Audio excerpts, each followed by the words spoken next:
আসসালামু আলাইকুম।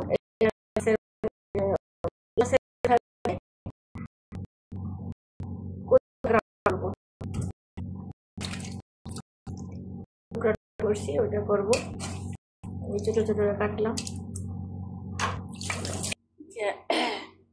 ইলিশ মাছের মাথা আর এখানে হলো কচু, একটু হালকা ব্লেন্ডার করছি, আমাদের সিদ্ধ হইতেছে না।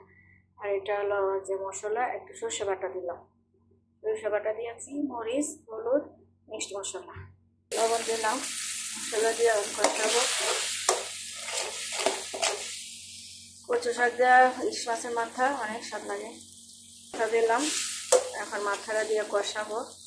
মাথাটা সিদ্ধ হয়ে আসলে পরে কচুটা দিব। মাথাটা একটু ভেঙে দিলাম।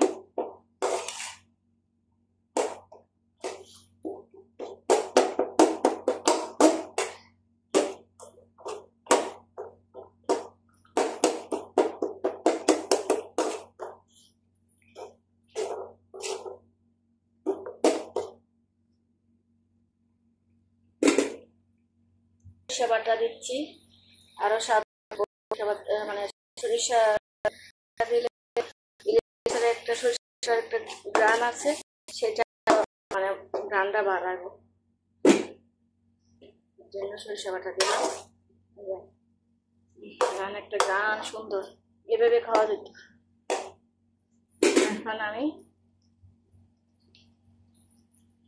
এই যে শাকটা দিব, এটা হলো কচু শাক।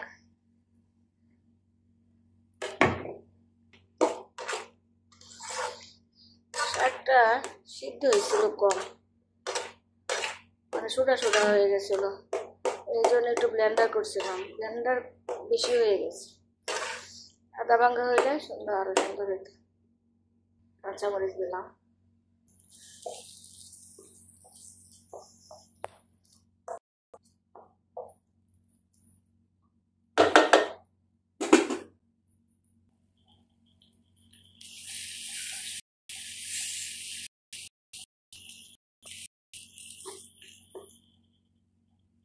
আমার কচু শাক হয়ে গেছে, ইলিশ মাছের শাক।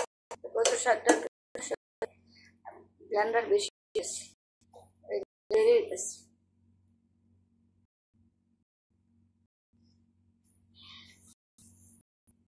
তেল কম খাইতে হয়, কারণ আর তেল দেওয়া দরকার, সুন্দর হইতো।